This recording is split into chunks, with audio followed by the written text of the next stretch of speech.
Good morning, crafty friends. It's Alicia of the Call Me Crafty Al YouTube channel, and today I am back with the fourth video in my July 4th Clean and Simple card series.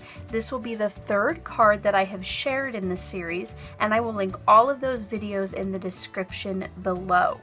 For today's card, I wanted to go with more of a rustic look, so you might notice that my papers are a little bit more muted.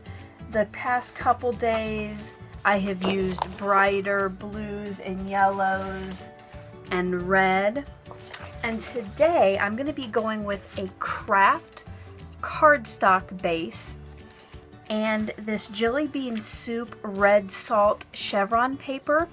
And the lighter lines in the paper, they're not white, but they're also not quite as dark as ivory, so I've chosen a cardstock between the two. It is natural ice, and I think it might be a Neenah paper.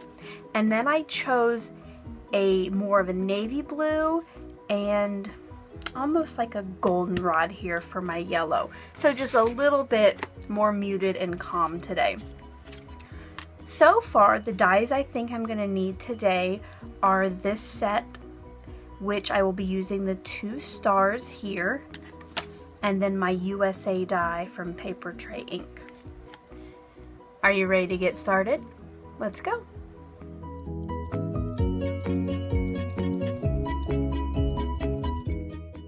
To begin my card, I cut the craft, yellow, and blue cardstocks down for the top layers of my card. The craft cardstock was cut to 3.5 inches by 4 3/4 inches, and then the yellow and the blue were each cut to 1/4 inch on both sides, larger than the previous color.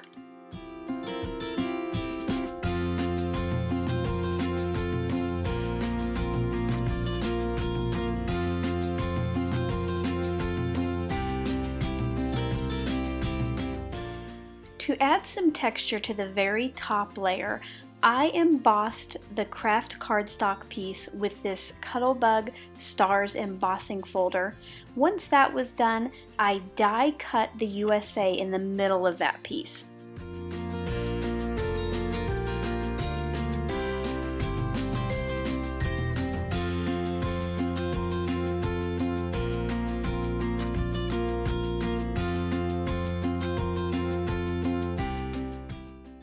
Once I die cut that, I realized that Lake Michigan there at the top of the die cut probably needed some extra stability because I was going to adhere it to the yellow piece with foam dots. So what I did was cut out a little scrap of clear cardstock, and I'm just putting that right on the back of the craft piece.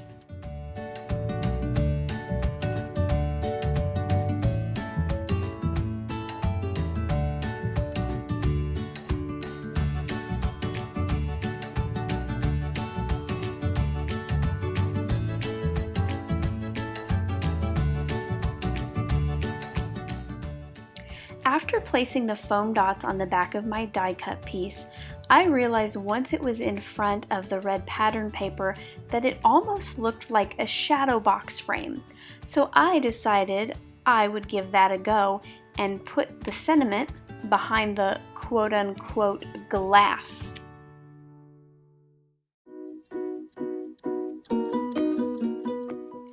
For the sentiment, I am using a Studio G dollar stamp set, and I'm going to be stamping Happy 4th of July onto that curved banner die. But before I actually stamp on my die cut, I'm going to test this stamp on a scrap because I have never used it before, so I wanted to make sure that it would stamp nice and solidly.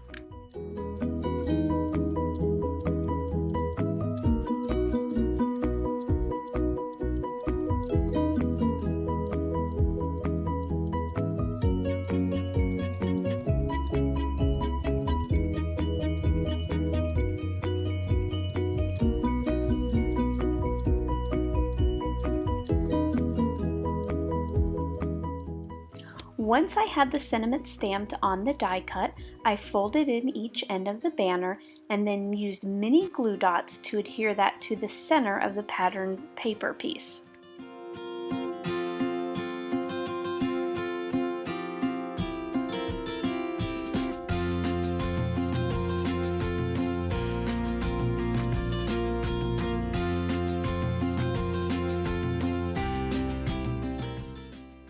One tip that I'm going to give when you are adhering something down is the first time always adhere it lightly.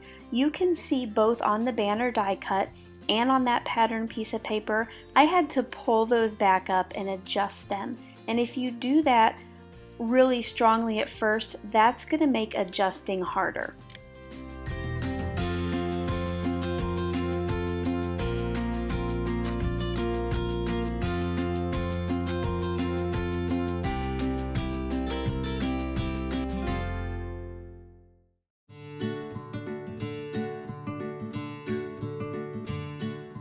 To finish my card today, I'm going to be using the stars from this die set to cut some accents for the lower left-hand corner of my die cut USA.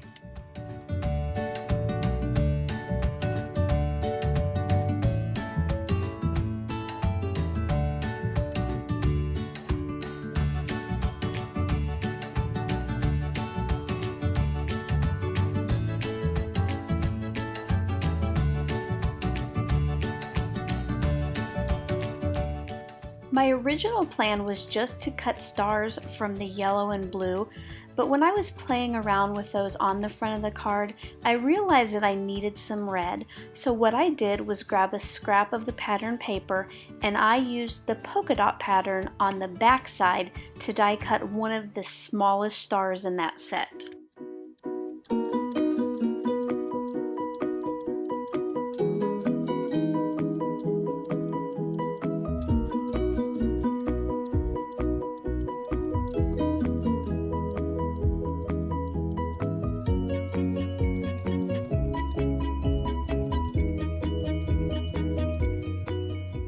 To help with any stray adhesive on the die cuts, I used my embossing tool to go around the outside edges of each shape before I pulled the protective cover off.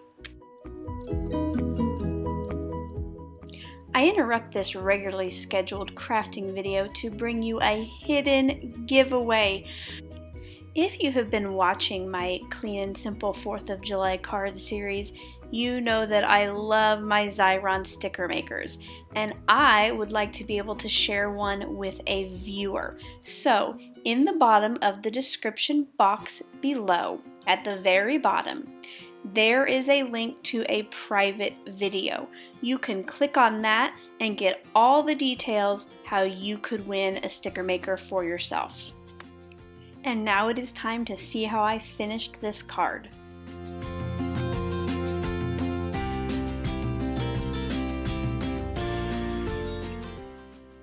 The last thing I had to do for my card was adhere the stars to the front of it. I placed the blue and the yellow just right flat on the craft cardstock piece, and once I had that top layer onto the rest of the card, I added the little red star with a foam dot.